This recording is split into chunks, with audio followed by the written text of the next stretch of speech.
Obecnie znajdujemy się na Lublinie, na ulicy Szkolnej 18, gdzie w tej chwili mieści się Biblioteka Akademii Medycznej, a w latach 60., w latach mojej muzyki rock'n'rollowej, big beatowej, mieściła się spółdzielnia, ona się nazywała Spółdzielnia Cholewkarsko i Miękkiego Obuwia, może tak, i Ciapów. Popularnie, jak ktoś w Lublinie mówił, gdzie idziemy na zabawę, to idziemy do Ciapów. To była główna siedziba jednego z zespołów lubelskich o nazwie Truwerzy, którzy tu mieli swoją bazę i tutaj ćwiczyli, grali na wieczorkach tanecznych. Truwerzy stanowili 3 formacje. Pierwsza formacja około 60, zawiązali się, myślę, około 1966 roku i grali w następującym składzie. Solista Józef Kłapszta, perkusista Henryk Mazurek, gitarzysta basowy Marian Goluch, gitarzysta solowy Jerzy Szymaszek, klawiszowiec, wtedy to się nazywało organista, Andrzej Grabowski. Oprócz tego jeszcze śpiewała dziewczyna, nie pamiętam dokładnie imienia, ale Alicja Zięba chyba się nazywała. I oni mieli tu swoją bazę, ćwiczyli i głównym celem takich zespołów, w tych czasach zespołów big beatowych lubelskich, w których ja też grywałem, było kształcenie się muzyczne, granie na gitarach, na instrumentach innych, a także występy na uroczystościach, bo przeważnie te zespoły mieściły się w klubach, w miejscach, gdzie były zakłady pracy i zakłady pracy miały swoje uroczystości. I na tych uroczystościach graliśmy, ale także były festiwale. Festiwale muzyki amatorskiej, miejskie, wojewódzkie i centralne, w których te zespoły brały udział. Wiem, że Truwerzy to był dobry lubelski zespół, dobra grupa muzyczna. Zajmowali na festiwalach ogólnopolskich znane czołowe miejsca w branży swojej spółdzielczej, na przykład, bo był taki festiwal zespołów pionu spółdzielczego na przykład. Drugi skład po 1,5 roku czasu zmienił się i zmienił się klawiszowiec, Konrad Dąbrowski doszedł, zmienił się gitarzysta basowy Mieczysław Bandura, zmienił się gitarzysta solowy Stefan Gliniak i utworzyła się nowa grupa, ponieważ solista Józef Kłapszta poszedł do wojska i na jego miejsce przyszło 2 Romów, teraz tak się mówi, kiedyś mówiło Cyganów. To byli siostrzeńcy znanego Michała Burano, znanego lubelskiego piosenkarza, który zrobił karierę ogólnopolską i można powiedzieć, że światową prawie. To znaczy same gabaryty tego budynku się nie zmieniły. Wydaje mi się, że tutaj była dyrekcja tej spółdzielni, natomiast tu, gdzie jest ten NSZ, to wydaje mi się, tam były warsztaty i produkcja była. Natomiast tu była scena i świetlica duża, prosto, i na tej świetlicy odbywały się uroczystości, a także jakieś okazjonalne zabawy, bale, ale także i zabawy dla młodzieży otwarte, dla młodzieży z całego Lublina, szkolnej, głównie szkolnej, bo studenci to mieli swoje miejsca, gdzie się bawili. W trzeciej grupie Truwerów ja grałem, ale myśmy grali już w innym klubie. Ja grałem na osiedlu Motor, w klubie na osiedlu Motor i tam był nowo otwarty klub i myśmy jako trzecia grupa to tam wystąpili. Na tym moim graniu edycja Truwerów się zakończyła. Już więcej nie było w Lublinie zespołu o tej nazwie. Wygasła ta nazwa.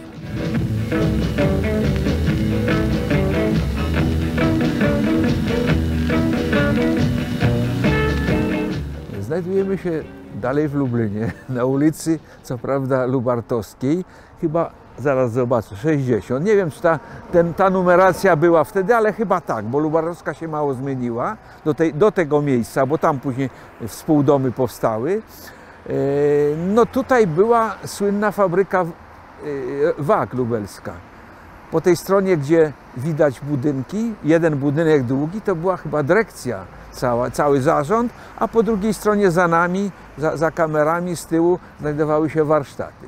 I tutaj znajdowała się w piwnicy świetlica zakładowa z barkiem takim. Oprócz tego, że grały tu zespoły, no, które chyba nie osiągnęły specjalnych sukcesów, bo ich mało pamiętam. Oprócz chyba jednego Kontiki, to dotarła do mnie ta nazwa, że tutaj grali. Oni sobie ćwiczyli na dole w piwnicy, w tym klubie, mieli jakiś tam sprzęt swój. No i grali też wieczorki, bo wiem, że młodzież przychodziła. Taka młodzież jak ja w tym czasie przychodziła w latach 60., drugiej połowie lat 60. na zabawy tutaj. Piwnica była po prawej stronie wejścia. Wejście było jednak to, nie tamto, tylko to było główne wejście tutaj do zakładu i po prawej stronie na dół wchodziło się do piwnicy. Wydaje mi się tak, no pamięć jest ulotna.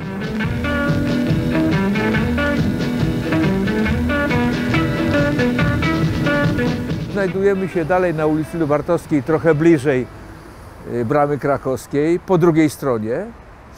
I to jest słynny bazar, czyli teraz bazar LSS-u, hala targowa, a kiedyś jedyna w Lublinie duża sala widowiskowo-sportowa. Wybudowana przed wojną, przed samym wybuchem wojny. Nie wiem, czy miała spełniać rolę sali widowiskowej, może targowej, ale po wojnie zaczęto organizować tutaj najpierw mecze. Widziałem w jakichś starych odcinkach prasy, mecz siatkówki odbywał się między Lublinem a Warszawą. Natomiast ja pierwszy raz pojawiłem się jako młody adept koszykówki tutaj w tej sali. Grałem jakiś mecz i tutaj odbywały się mecze koszykówki. Głównie Startu Lublin, bo wtedy był jedyną drużyną grającą wysoko w lidze. Ale także odbywały się koncerty muzyczne. Na pierwszym koncercie, jaki byłem tutaj, to był koncert Marino Mariniego. To była taka gwiazda włoska, która zrobiła nie we Włoszech karierę, tylko w Polsce. Tak się, we Włoszech mało kto znał tego pana, a w Polsce wszyscy. Śpiewał zresztą "Nie płacz, kiedy odjadę", nie chciał odjeżdżać. Na jego koncercie byłem i powiem taki dowcip, że tutaj była grupa Romów u nas z królem, czyli ojcem Michała Burano, i oni byli bardzo elegancko ubrani, byli na tym koncercie, a ponieważ Fuńka, najstarszy syn tego króla, był bardzo podobny do gitarzysty, Berbelutti się nazywał, Włoch, to w przerwie, jak się kurtyna zasłoniła, on się pokazał z boku, Fuńka, a ludzie podchodzili i autografy składał jako członek Marino Mariniego zespołu. Także to ta historia. Później byłem na koncercie, tu przyjechali Czerwono-Czarni, bo już o swoim Big Beacie i rock'n'rollu będę bardziej mówił. To przyjechali Czerwono-Czarni ze złotą dziesiątką najlepszych z festiwalu z 1963 roku w Szczecinie. I wśród nich był Czesław Niemen, Czesław Wydrzycki, krótko obcięty, lekko łysiejący już wtedy, grający na gitarze, śpiewający malagenie i południowoamerykańskie przeboje. Gabaryty tego budynku są prawie niezmienione, odnowione, z tym, że wejście główne było od strony Alei Tysiąclecia, z tamtej strony, tak. I tam było główne wejście później było kino właśnie, zapomniałem, że później hala została w międzyczasie, wydaje mi się, że jak został wybudowany ośrodek Mosiru, to już nie było tutaj imprez sportowych i zrobiono kino i byłem na pierwszym filmie panoramicznym z ogromnym ekranem właśnie tutaj. Jaki to był film? Krzyżacy, tak. Świetny western polski.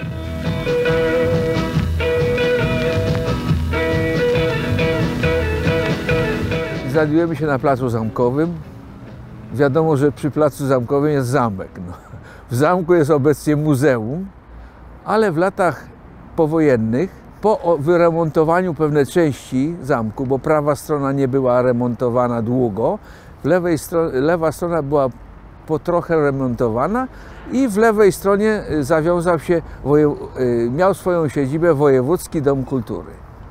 I w tym Wojewódzkim Domu Kultury prowadziła działalność, pani dyrektor Szychowa prowadziła działalność kulturalną i była mała kawiarenka, w której młodzież się spotykała. Natomiast ja dowiedziałem się, bo nie wiedziałem o tym, że pierwszy powojenny zespół jazzu tradycyjnego, który nazywał się Siedem Czarcich Łap, który grał na mojej zabawie choinkowej w szkole muzycznej na ulicy Osterwy, ona teraz się nazywa Kapucyńska, w budynkach Teatru Osterwy, który się nie nazywa teraz Teatrem Kapucyńskim. Tam była szkoła muzyczna i tam na małej sali Starej Filharmonii była zabawa choinkowa. Ja byłem wtedy chyba w 6. klasie i na tej zabawie grał zespół Siedem Czarcich Łap i śpiewała Joanna Rawik jako jednym palcem tej czarciej łapy z tych 7 palców.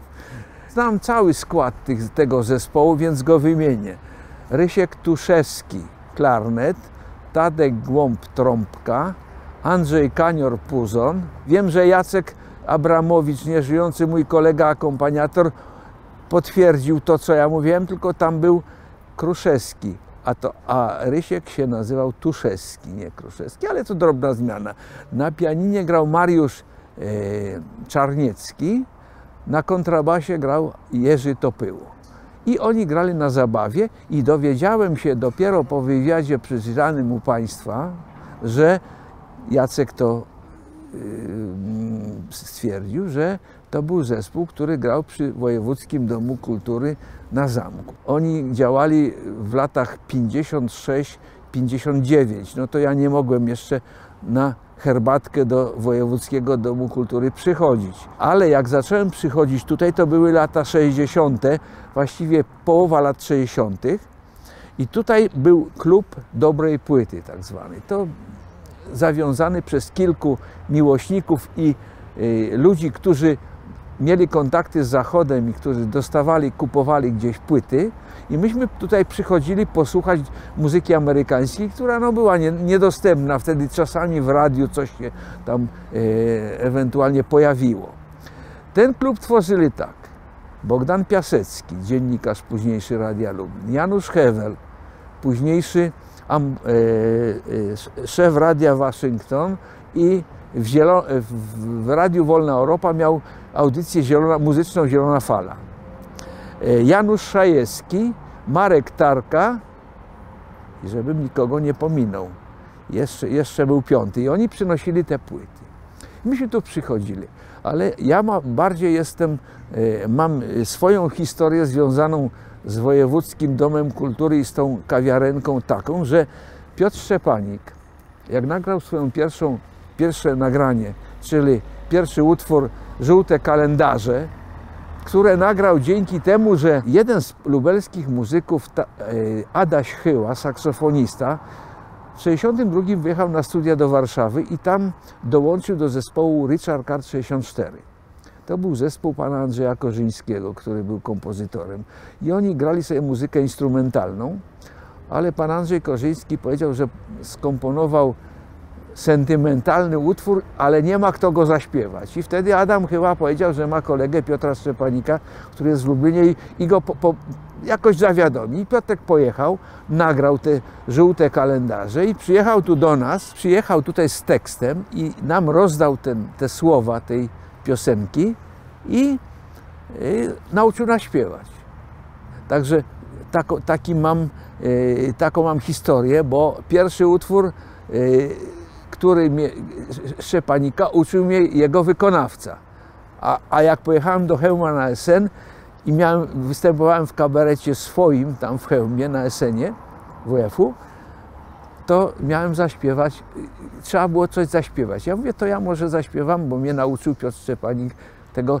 Już ten pierwszy utwór się zaczynał w radiu pojawiać jako przebój. Więc ja miałem tam gitarzystę, takiego mojego kolegę, który grał w chełmskim zespole big beatowym. Ten zespół się nazywał Partnerzy, Partnerzy to w Lublinie, Sąsiedzi. To w Chełmie. I on miał mi zakompaniować w Domu Kultury, pełna sala, my występujemy, ja wychodzę, on przynosi krzesełko, siada na gitarze Jolana i zaczyna mi grać, ja śpiewam i w pewnym momencie słyszę, że nie ma gitary, ja śpiewam solo sam. Drugą zwrotkę, refren, dostałem brawa, wychodzimy, mówię, Stefan, co się stało? Zapomniałem akordów. Także to jest historia moja związana z tą piosenką i z Wojewódzkim Domem Kultury. W roku 66 szkoła numer 12, w której rozpocząłem w 66 pracę, mieściła się przy Placu Wolności, gdzie obecna Unia. Szkoła numer 12 przeniosła się do nowych budynków na Podwalu. Unia przeniosła się z tego pałacyku za tym do szkoły numer 12, a Wojewódzki Dom Kultury przeniósł się na Plac Wolności, do pałacyku, w którym jest do dzisiaj chyba. Klub Dobrej Płyty. Jak wchodziło się? Tak, wchodziło się w lewo na portiernię i chyba po schodach, ja już dobrze nie pamiętam, na pięterko wchodziło się i gdzieś była taka salka nieduża, parę stolików, tam była i kawiarę, ta herbatka była, tak? I była taka mała scena, głęboka przy oknie. Tylko tyle pamiętam. I tam był jakiś gramofon, na którym te płyty były odtwarzane? Tak. Tam była chyba... Nie no, oni przynosili, oni mieli wszystko. Oni byli fanami tego nie wiem, czy kogoś nie zapomniałem. Ale jak sobie przypomnę, to... Marek Biernacki jeszcze, mój kolega był. Tak, był też tym który miał takie płyty i chciał je jakieś zademonstrować, dać do posłuchania, żebyśmy posłuchali dobrej muzyki.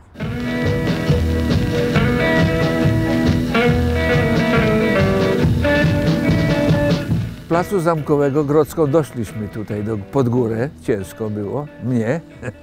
Jesteśmy na placu, na rynku przy Trybunale. To jest Rynek 8 i słynna piwnica. Piwnica o tyle słynna, że była zawładnięta przez studentów w 50 latach po prostu z tanim winem i spotykali się tu studenci, chociaż też były imprezy artystyczne.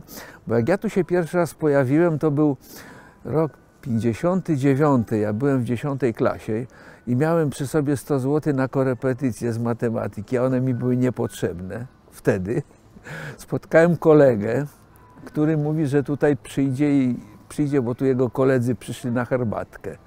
No i weszliśmy tutaj na trzecią kondygnację, bo to na trzypoziomowa była ta piwnica. Tak się nazywała wtedy, piwnica. Do piwnicy się chodziło. I tam był tani wyszynk na górze, winko było chyba, ja nie wiedziałem po ile, ale zapłaciłem. I miałem tutaj starszych dwóch kolegów. Kulturalnie mówiąc, oprócz wina, to było tutaj też miejsce takie chyba do jakichś występów. Wydaje mi się, kiedyś film widziałem w późniejszych latach nakręcony w tej piwnicy, jakieś występy studenckie. Była perkusja za taką w samym rogu, bardzo tam było mało miejsca, małe stoliczki były, bo to była piwnica. Ale była taka zasłona z materiału i stała perkusja, czyli coś tam śpiewano i grano. I taka to była kultura, tylko że to były lata 50. Później została zamknięta. Nie chyba łącznie ze Spatiwem, jak pani mówi, z Norą, bo Nora to była dla artystów, a to była dla studentów. To studenci byli czasami artystami i artyści byli studentami, ale nie zawsze to się mieszało. Także taka to jest historia. Wiem, że później po latach mój kolega i świetny siatkarz Tomek Wójtowicz wynajął i prowadził tutaj piwnicę o nazwie Fortuna chyba. No i Fortuna została, widzę, bo taki tam szyld jest. Dokładnie 3 kondygnacje, 3 sale, z tym, że na górze był bar. Na samej górze tu przy schodach. Wchodziło się tędy, ale wchodziło się też od bramy. I także bar był tak usytuowany, że wchodząc tu prosto i się wchodziło do salki w prawo w dół, albo od bramy też do baru i dopiero do salki w dół. była samoobsługa. Kupowało się na górze i się samemu niosło do stolika lody, czy ciasteczko, czy wino. Nie w lampkach, tylko z butelką i w lampkach. Tak samemu się wlewało, także to było takie no swojskie.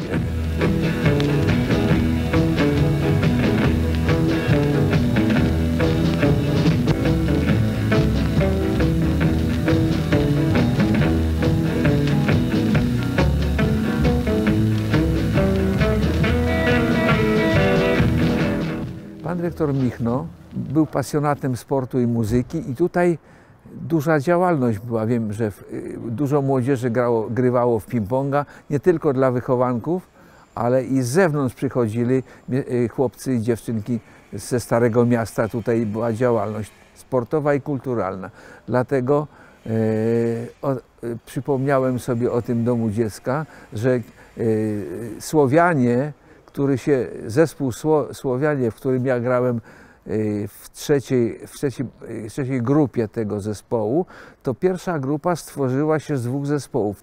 Zespół Kozły, który tutaj ćwiczył, i zespół Kontiki. Także przypomniałem sobie, że dom dziecka był też jakąś kolebką grania na gitarach. No jest mocno odnowione z zewnątrz, chociaż gabarytowo jest podobnie.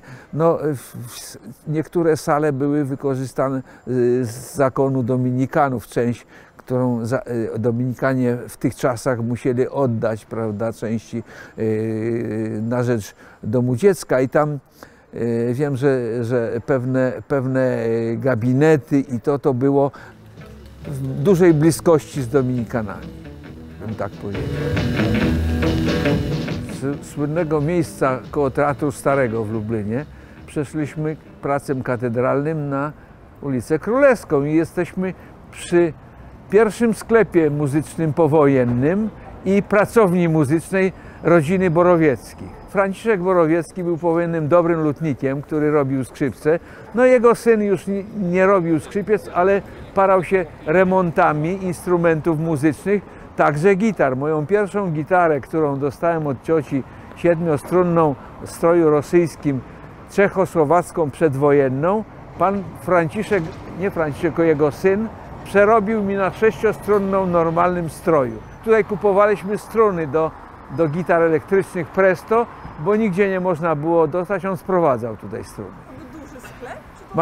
Malutki, tu jest mały pokoiczek, 60. lata, już jak powstał wielki salon muzyczny pana Mamcarza, no to już tam były struny Presto, to już on po prostu zrezygnował starszym panem już, a jego syn, mój kolega Tadek, nie poszedł w kierunku muzycznym, tylko został dziekanem i prorektorem na UMCS-ie, na chemię i zmienił branżę.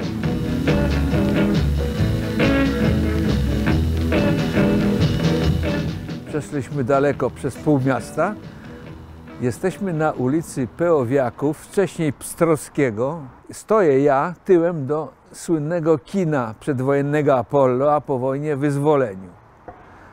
No jakby było kino Wyzwolenie, to stałoby kilku moich kolegów i bilety chcieliby mi troszeczkę drożej sprzedać, bo tu chodziły tak zwane koniki, to sprzedawali trochę drożej bilety. Ale kino było duże, z balkonem. Chyba jeszcze w środku coś jest, ale nie wiem, nigdy tam nie byłem.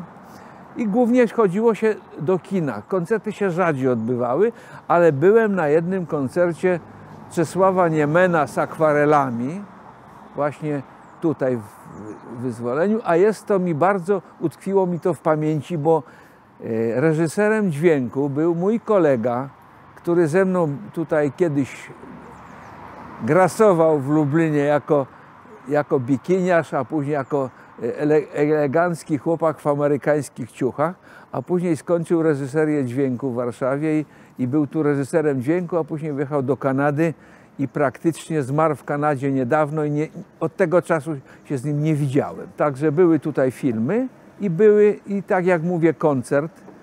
I spotkałem tutaj wtedy na tym koncercie kolegę z liceum muzycznego, który też skończył reżyserię dźwięku, ale został reżyserem dźwięków na Kubie u Fidela Castro w telewizji kubańskiej, był pierwszym reżyserem dźwięku. Także takie życie.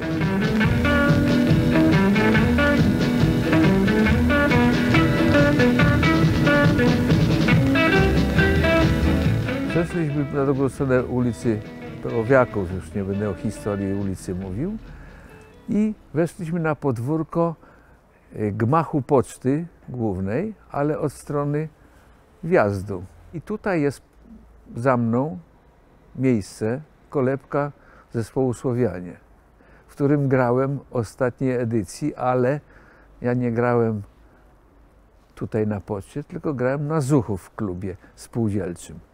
Ale natomiast tutaj grało kilku moich kolegów i tu był początek zespołu grupy Słowianie. Tu była sala, duża sala ze scenką, tu odbywały się też zabawy, na których Słowianie grali i to było takie miejsce kultu do tańca. Owszem, Słowianie grali czasami też z zewnątrz poczty, bo pamiętam Dni Lublina, takie były i była duża scena przed głównym gmachem poczty i na Placu Litewskim była dyskoteka, jakby to teraz powiedzieć, i tańczyliśmy i grały dwa zespoły, Minstrele i Słowianie. I to było z okazji, wydaje mi się, Dni Lublina, ale nie jestem pewien. Natomiast oba składy w tym monogramie moich Słowian są wymienione nazwiska. Wiem, że są tam zdjęcia ich, czyli moich kolegów, tutaj gdzieś na murku jakimś wykonane, właśnie tu gdzieś w pobliżu tego podwórka pocztowego. W środku była normalna scenka, były te krzesełka do sali, była wykorzystywana pewnie przez pocztę na uroczystości. Myślę, że oni grali na tych uroczystościach, bo ja z nimi wtedy nie grałem, ale później były wynoszone krzesła na zewnątrz, czy gdzieś chowane i była sala do tańca. Wtedy szyldów, oprócz Lubgalu i neonów na Krakowskim, to szyldów specjalnie nie było. Ale to na poczcie to wiedzieliśmy, którędy się wchodzi, bo właściwie tam jest brama też główna. Teraz tam ciężko wejść, bo trzeba jakimś pilotem otwierać, ale wtedy można było, portier wpuszczał bilety, portier sprawdzał i tutaj to było zorganizowane przez działaczy chyba kulturalnych poczty. Byli tacy, którzy się interesowali. Tu była cała pracownia, bo tutaj było nagłośnienia, bo poczta miała swoje nagłośnienia do nagłośniania imprez masowych, prawda? To oni tutaj mieli, Krzysiek Duński tym rządził, taki mój kolega.